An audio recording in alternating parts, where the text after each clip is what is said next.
त्वमेव माता च पिता त्वमेव त्वमेव बन्धुश्च सखा त्वमेव त्वमेव विद्या द्रविणं त्वमेव त्वमेव सर्वं मम देवदेव वसुदेवसुतं देवं कंसचाणूरमर्दनं देवकी परमानन्दं कृष्णं वन्दे जगद्गुरुम्। सर्वज्ञ श्री चक्रधर स्वामी की जय। अखिल ब्रह्मांड नायक ज्ञान चक्र शक्ती चक्र ज्यांनी धारण केलेले आहे असे पूर्ण परब्रह्म परमेश्वर सर्वज्ञ श्री चक्रधर स्वामींच्या अपार कृपेने आपण आजच्या या शारदीय व्याख्यानमालेमध्ये उपस्थित झाले आहोत। अशा या संपूर्ण शारदीय व्याख्यानमालेचे अध्यक्ष आम्हा तुम्हा सर्वांचे गुरुवर्य ज्ञानसागर आचार्य शिरोमणी परमपूजनीय परम आदरणीय साहित्याचार्य श्रद्धेय श्री मामाजी व सभेमध्ये उपस्थित सर्व संतगण मुनिवृंद आणि बालगोपाल तुम्हा सर्वांना माझा दंडवत प्रणाम। बंधूंनो, माझा विषय आहे सत्संग। सत्संग म्हणजे काय? सत्संग या शब्दाचा शाब्दिक अर्थ काय आहे?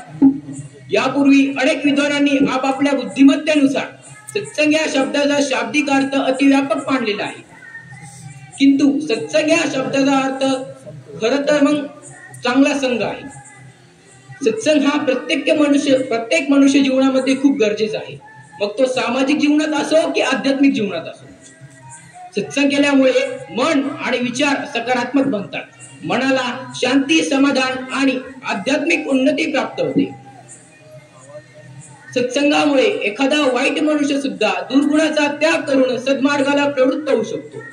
आमच्या सर्वज्ञ श्री चक्रधर स्वामींनी आपल्या निरूपणाच्या माध्यमाने सत्संगाचे खूप महत्व सांगितले आहे। सत्संग केल्यामुळे एखादा मळीन मनुष्य सुद्धा उजळतीला प्राप्त होऊ शकतो।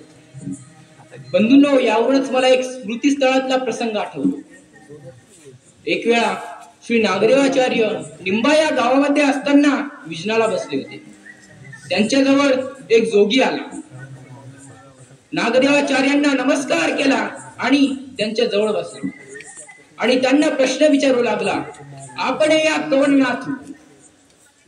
मग नागदेवाचार्यांनी आपल्या मधुर भाषेमध्ये उत्तर दिले, श्री चक्रधरनाथ। मग त्या जोग्याने नागदेवाचार्यांना आणखी प्रश्न विचारले, तुमचा नाथपंथ तो कसा आहे? तुमच्या नाथपंथांची परंपरा रूढी कशी आहे? मग नागदेवाचार्य दामोदर पंडितांची वास पाहतात। मग दामोदर पंडित त्याच क्षणी उत्तर देतात, नवनाथ खयसो नाथपंथी या चौपदीच्या माध्यमाने त्या जोग्याला प्रति उत्तर देतात। मग तो जोगी नागदेवाचार्यांना विनंती करू लागला। तर काय विनंती करू लागला?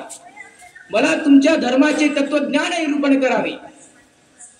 मग नागदेवाचार्यांनी दामोदर पंडितांना सांगितले, या जोग्याची इच्छा पूर्ण करावी, या जोग्याला ब्रह्मविद्येचे निरूपण करावे, जेणेकरून हा अनिष्टापासून मुक्त व्हावा। मग तो जोगी नागदेवाचार्यांच्या आज्ञेप्रमाणे दामोदर पंडितांचा संग करू लागला। मग दामोदर पंडितांनी 60 चौपदीच्या माध्यमाने ब्रह्मविद्येचे निरूपण केले आणि त्या जोग्याची हळूहळू विश्वर मार्गावर प्रतीती आली आणि त्या जोग्याने अनुसरण घेतले आणि नागदेवाचार्यांच्या सन्निधानात राहू लागला आणि त्यांचे नाव विरूपाख्य महादेव असे होते। तर बंधूंनो, संघ हा सुसंग असावा। झाडाच्या पानावरती पाण्याचा थेंब पडला तर तो दवबिंदू म्हणून गौरविला जातो, हिऱ्यासारखा दिसतो, मोत्यासारखा चमकतो। आणि तोच थेंब जर का स्वाती नक्षत्रामध्ये शिंपल्यामध्ये पडला तर तो मोती होऊन जातो, आणि तोच थेंब जर का गरम तव्यावर पडला तर तो नष्ट होऊन जातो। तो ज्याच्या संपर्कामध्ये जातो त्याच्यावर त्याचं अस्तित्व अवलंबून आहे।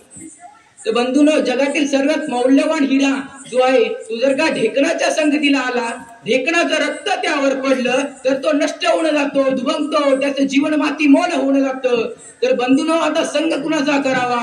आमचे स्वामी म्हणतात, संघ शांत विरक्ताचा करावा, जेणेकरून आपलं जीवन उज्ज्वल होईल। पाहत्या श्री कृष्णाचा संघ अर्जुनाने केला, उद्धवाने केला। उद्धवार्जुन हे पुराण प्रसिद्ध झाले आहे, जगी मान्य झाले आहे। आमच्या सर्वज्ञ श्री चक्रधर स्वामींचा संघ आचार्य नागदेवांनी केला, त्यांच्या जीवनाचं सोनं झालं। हे आपल्या पंथाचे पहिले आचार्य झाले।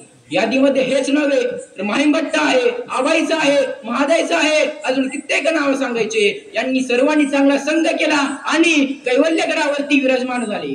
बंधूंनो, आपल्या सर्वांचे सौभाग्य आहे की आपल्या सर्वांना मामाजी सारख्या सद्गुरूंचा सत्संग लाभला, सन्निधान लाभलं आणि याचा लाभ आपल्या सर्वांना निश्चितच प्राप्त होईल।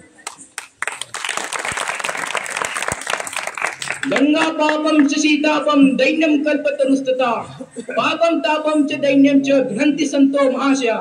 जशी गंगा नदी पापाचा नाश करते, चंद्रमा तापाचा नाश करून त्याला शीतलता प्रदान करते, कल्पतरू नावाचे वृक्ष हे दैन्य दूर करते, त्याचप्रमाणे मामाजी सारख्या सद्गुरूंचा सत्संग केल्याने आपल्या जीवनातील पाप, ताप आणि दैन्य या तिन्ही दोषांचा नाश होऊन जातो।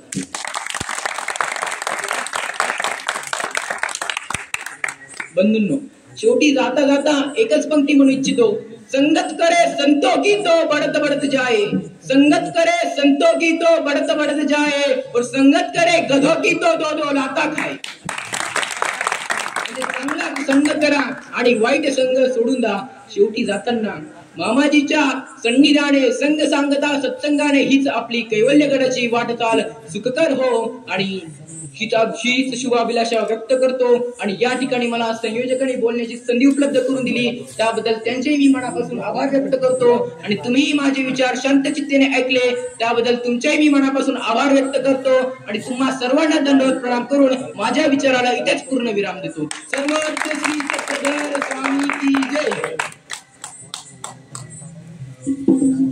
धन्यवाद दादा, आपण सत्संग या विषयाद्वारे आपली संगत कशी असायला हवी हे सांगितले। संगत चांगली असल्यावर त्याचा योग नक्कीच अधर्माकडून धर्माकडे येतो।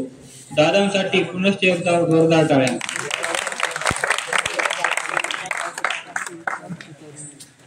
बंधूंनो, मानभाव पंथ हा आजच का नाही तर गेल्या 8 शतकांपासून एवं 80 दशकांपासून चालत आलेला आहे आणि पुढे कलियुग संपेपर्यंत राहणार आहे। परंतु ज्याप्रमाणे एखादे रोप पूर्वी बीज असते आणि आता रोप दिसते तर भविष्यात मोठे झाड दिसेल, त्याप्रमाणे मानभाव पंथ काल काय होता, आज काय आहे आणि उद्या काय असणार।